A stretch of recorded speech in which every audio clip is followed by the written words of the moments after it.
भारत की आज़ादी की लड़ाई में ना कई बड़े बड़े मोड़ आए, लेकिन एक कहानी है जिसने सच में पूरे संघर्ष का नक्शा ही बदल दिया। ये कहानी है 1917 के चंपारण सत्याग्रह की। वो घटना जिसने पहली बार पूरे देश को डर से लड़ना सिखाया। और सबसे खास बात जानते हैं क्या है? ये कहानी खुद गांधी जी के शब्दों में है। उनसे जब पूछा गया कि भाई आपने ये कब तय किया कि अंग्रेजों को अब भारत छोड़ देना चाहिए, तो उनका सीधा सा जवाब था, ये 1917 में हुआ था। तो चलिए सीधे चलते हैं उसी दौर में। यकीन करना मुश्किल है, पर इतनी बड़ी ऐतिहासिक घटना की शुरुआत किसी बड़े नेता ने नहीं की, बल्कि एक साधारण से किसान की जिद ने की। एक ऐसा किसान जो एक ऐसी जगह से आया था जिसका नाम तक गांधी जी ने पहले कभी नहीं सुना था। तो कौन थे ये शख्स? इनका नाम था राजकुमार शुक्ल, चंपारण के एक बटाईदार किसान। हाँ, पढ़े लिखे नहीं थे, लेकिन इरादे के इतने पक्के थे कि 1916 में कांग्रेस के सेशन में पहुंच गए, बिहार की जमींदारी प्रथा के अन्याय की शिकायत लेकर। अब राजकुमार शुक्ल की लगन देखिए। लखनऊ में गांधी जी से मिले। गांधी जी ने कहा, मैं बहुत व्यस्त हूं, पर शुक्ल जी ने पीछा ही नहीं छोड़ा। वो उनके साथ कानपुर गए, भारत के दूसरे हिस्सों में गए।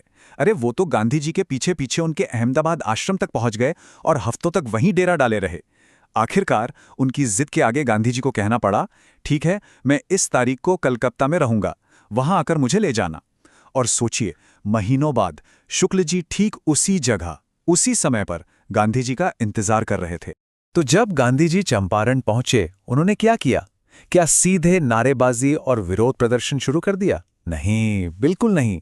उनका तरीका ही अलग था। उनका पहला कदम था सच्चाई का पता लगाना। लड़ाई से पहले फैक्ट्स जानना जरूरी थे। तो असल में प्रॉब्लम थी क्या? देखिए, चंपारण के किसान एक बहुत पुरानी व्यवस्था में फंसे हुए थे। उनसे एक कॉन्ट्रैक्ट साइन करवाया गया था जिसके तहत उन्हें अपनी जमीन के 15% हिस्से पर नील की खेती करनी पड़ती थी। और सिर्फ खेती ही नहीं, पूरी की पूरी फसल अंग्रेज जमींदार को लगान के तौर पर देनी होती थी। इस कॉन्ट्रैक्ट से निकलना नामुमकिन सा था। और फिर इस कहानी में एक नया मोड़ आया। जर्मनी ने बनावटी यानी सिंथेटिक नील बना लिया। अब अंग्रेज जमींदारों को असली नील की कोई जरूरत नहीं रही। तो उन्होंने एक नई चाल चली। किसानों से कहा, अगर इस 15% वाली शर्त से आज़ादी चाहिए तो हमें मुआवजा दो। बहुत से अनपढ़ किसान जो पहले ही परेशान थे, उन्होंने साइन कर दिया। लेकिन जब उन्हें सिंथेटिक नील की बात पता चली तो उन्हें समझ आया कि उनके साथ धोखा हुआ है और वो अपना पैसा वापस मांगने लगे।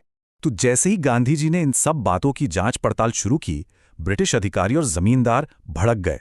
उन्होंने गांधी जी को एक बाहरी व्यक्ति कहा जो उनके मामलों में दखल दे रहा था। ब्रिटिश कमिश्नर ने तो उन्हें सीधे सीधे धमकाया और तुरंत चंपारण छोड़ने का हुक्म सुना दिया। और यहीं पर बस इसी पल में सब कुछ बदल गया। गांधी जी ने उस धमकी के आगे झुकने से साफ इनकार कर दिया और बस इसी के साथ एक साधारण सी जांच पड़ताल एक सीधी टक्कर में बदल गई। एक ऐसी टक्कर जिसने भारत में सविनय अवज्ञा की नींव रखी। गांधी जी के हाथ में एक सरकारी नोटिस थमा दिया गया। साफ साफ लिखा था, चंपारण तुरंत छोड़ दो। अब सवाल एक ही था, झुकना है या लड़ना है। गांधी जी का जवाब देखिए। उन्होंने उस नोटिस की रसीद पर ही अपना जवाब लिख दिया। बस कुछ शब्द, मैं इस आदेश का उल्लंघन करूंगा। ये अवज्ञा का एक सीधा और बहुत शक्तिशाली ऐलान था। नतीजा, अगले दिन अदालत में पेश होने का समन आ गया। अगली सुबह मोतिहारी में जो हुआ, उसकी उम्मीद अंग्रेजों ने कभी नहीं की थी। पूरा कस्बा हजारों हजार किसानों से काला पड़ गया। उन्हें बस इतना पता था कि कोई महात्मा उनकी मदद करने आया है और अब वो मुश्किल में है। वो सुबह ब्रिटिश हुकूमत के डर से आज़ादी की पहली सुबह थी। अदालत के अंदर गांधी जी ने अपना गुनाह कबूल करते हुए एक ऐसी बात कही जिसने सबको चौंका दिया। उन्होंने कहा कि वो कर्तव्यों के टकराव, एक कॉन्फ्लिक्ट ऑफ ड्यूटीज में फंस गए हैं। एक तरफ कानून का पालन करने का कर्तव्य है, तो दूसरी तरफ इंसानियत और राष्ट्र की सेवा का कर्तव्य, जिसके लिए वो वहां आए थे। और उन्होंने अपनी अंतरात्मा की आवाज सुनने का फैसला किया। सरकार पूरी तरह से बौखला गई। बाहर हजारों किसानों का हुजूम और अंदर गांधी जी का ये तर्क। उनके पास कोई रास्ता नहीं बचा। लेफ्टिनेंट गवर्नर ने केस वापस लेने का आदेश दिया। ये आधुनिक भारत में सविनय अवज्ञा की पहली बहुत बड़ी जीत थी। अब लड़ाई अदालत से निकलकर एक ऑफिशियल कमीशन की टेबल पर पहुंच गई थी। जांच आयोग ने माना कि जमींदारों की गलती थी। अब सवाल था कि किसानों को पैसा कितना वापस मिलेगा। गांधी जी ने 50% की मांग की। जमींदारों ने सोचा ये तो मानेंगे नहीं, चलो 25% का ऑफर देते हैं। और तब हुआ वो जिसकी किसी को उम्मीद नहीं थी। गांधी जी तुरंत मान गए। सब हैरान थे, सिर्फ 25%। पर गांधी जी की सोच बहुत गहरी थी। उन्होंने समझाया कि बात पैसों की रकम की है ही नहीं, असली बात यह है कि जमींदार पहली बार पैसा लौटाने पर मजबूर हुए थे, और पैसे के साथ साथ उन्हें अपनी प्रतिष्ठा, अपनी प्रेस्टीज का एक हिस्सा भी छोड़ना पड़ा था। ये एक जबरदस्त मनोवैज्ञानिक जीत थी। और इसका असर बहुत दूर तक गया। किसानों को पहली बार एहसास हुआ कि उनके भी अधिकार हैं और उनका डर टूट गया। कुछ ही सालों के अंदर ब्रिटिश जमींदारों ने अपनी जमीनें छोड़ दी और नील की बटाईदारी की वो प्रथा हमेशा के लिए खत्म हो गई। लेकिन क्या चंपारण की कहानी बस जमीन और पैसे की जीत तक ही थी? नहीं, गांधी जी के लिए असली सबक, द रियल लेसन, कुछ और ही था। एक ऐसा सबक जो आगे चलकर आजादी के पूरे आंदोलन का आधार बना। गांधी जी सिर्फ राजनीतिक जीत से संतुष्ट होने वालों में से नहीं थे। उन्होंने चंपारण के गांवों में शिक्षा, स्वास्थ्य और सफाई की बुरी हालत देखी और फौरन उस पर भी काम शुरू कर दिया। उनके लिए आज़ादी का मतलब सिर्फ अंग्रेज़ों से छुटकारा नहीं, बल्कि सामाजिक तरक्की भी था।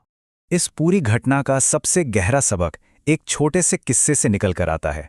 चार्ल्स फ्रियर एंड्रयूज एक अंग्रेज थे जो गांधी जी के पक्के फॉलोवर थे। जब वो वहां से जा रहे थे तो कुछ वकीलों ने सोचा कि भाई, अगर एक अंग्रेज हमारी तरफ से लड़ेगा तो हमारा पक्ष मजबूत होगा। उन्होंने एंड्रयूज से रुकने को कहा, लेकिन गांधी जी ने इस बात का कड़ा विरोध किया। उन्होंने कहा, यह सोचना कि एक अंग्रेज का हमारी तरफ होना मददगार होगा, यह हमारे दिल की कमजोरी दिखाता है। हमारा मकसद सच्चा है और इस लड़ाई को जीतने के लिए हमें खुद पर भरोसा करना होगा। हमें किसी सहारे, किसी बैसाखी की तलाश नहीं करनी चाहिए। और बस यही था चंपारण का असली सार। गांधी जी ने एक ही लड़ाई में 3 चीजों को एक साथ पिरो दिया था: आत्मनिर्भरता यानी सेल्फ रिलायंस, भारत की स्वतंत्रता और बटाईदारों की मदद। उन्होंने सिखाया कि सच्ची आजादी बाहर से नहीं बल्कि हमारे अंदर से आती है। तो ये थी चंपारण की कहानी, एक शानदार मिसाल कि कैसे एक साधारण सा लगने वाला काम जब दृढ़ निश्चय और सही सिद्धांतों के साथ किया जाए तो वो एक पूरे देश को उसकी सबसे बड़ी जंजीर, डर की जंजीर से आजाद होना सिखा सकता है।